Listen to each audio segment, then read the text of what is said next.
মা হওয়া একটা আনন্দকর অনুভূতি। আমাদের নারীদের জন্য বেস্ট ফিলিংস হচ্ছে মা হতে পারা। কিন্তু মা হওয়ার অনুভূতিটা কিন্তু আমরা অনেকেই পাই না, বা অনেকেই কিন্তু আপনার বুঝি না যে আমি কিভাবে চলে, কিভাবে থাকলে বা কিভাবে করলে আমি মা হওয়ার অনুভূতিটা আমার জীবনে পেতে পারি। আসুন আজকে একটু জেনে নিই যে গর্ভধারণের জন্য আমার সহবাসের নিয়মগুলো কি, বা কিভাবে আমি আমার হাজবেন্ডের সাথে থাকলে এই গর্ভধারণের প্রক্রিয়াটা হতে পারে। প্রথমে আমাদের মেয়েদের ক্ষেত্রে সাধারণত যেটা আসি দুইটা টার্ম থাকে, একটা হচ্ছে পিরিয়ডের সময় বা মাসিকের সময়, দ্বিতীয়ত হচ্ছে ওভুলেশন। এই ওভুলেশন যে টাইমটা থাকে, এই ওভুলেশন টাইম যদি আমি আমার পার্টনারের সাথে ফিজিক্যাল রিলেশনে যাই, তাহলে সেটা আমার গর্ভধারণের যে সম্ভাবনাটা অনেকাংশে বেড়ে যায়। কীভাবে আমি ব্যাপারটা নিয়ন্ত্রণ করব? যদি আপনার এটা কাউন্ট হবে আপনার মাসিকের সময় অনুসারে। যদি আপনার মাসিকের সময়টা 28 ডেজ সাইকেলে হয়, অর্থাৎ 28 দিন পর পর যদি আপনার মাসিকটা নিয়মিত পরিমাণে হয়, সেক্ষেত্রে আমরা ধরে থাকি যে মাসিকের 10 দিন পর থেকে শুরু করে 20তম দিন পর্যন্ত মাঝখানের যে আপনার 14 দিন সময়টা থাকে, এই সময়টা হচ্ছে আমরা বলে থাকি যে এই সময়টা হচ্ছে ওভুলেশন টাইম।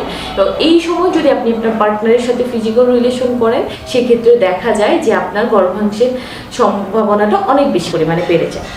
এর পরবর্তীতে যেটা হবে, যাদের যদি 26 দিন অথবা কমে সাইকেল বা 32 ডেজ বেশি সাইকেল থাকে, তাদের ক্ষেত্রেও চেষ্টা করবেন যে পিরিয়ডে 10তম দিনের পরে থেকে আপনার এই ওভুলেশন টাইমটা সাধারণত স্টার্ট হয়।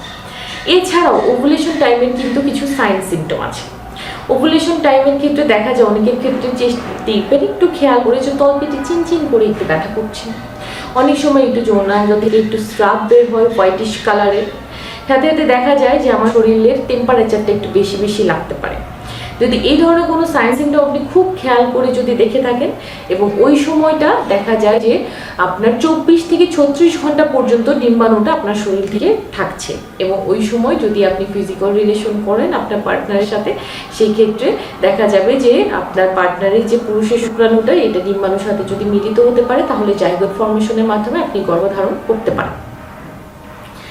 এই ধরনের একটু ক্যালকুলেশন আপনি চেষ্টা করুন মেনটেন করার জন্য। এরপরও যদি দেখা যায় আপনার হচ্ছে না, সেক্ষেত্রে আপনি চেষ্টা করবেন যে গাইনোকোলজি বা নিকোটোসের যে ডক্টর আছে তার সাথে একটু পরামর্শ করতে, যে আমি আর কী করতে পারি। অনেক সময় কিছু বিয়োগা অর্থাৎ কিছু মেডিটেশন করলে দেখা যায় যে ওই সময়টাকে নিজেকে রিল্যাক্স রাখা যায়। আমি খুব বেশি উদ্বিগ্ন কিন্তু থাকা যাবে না, আমার মানসিকভাবে থাকতে হবে পুরোপুরি চাপমুক্ত।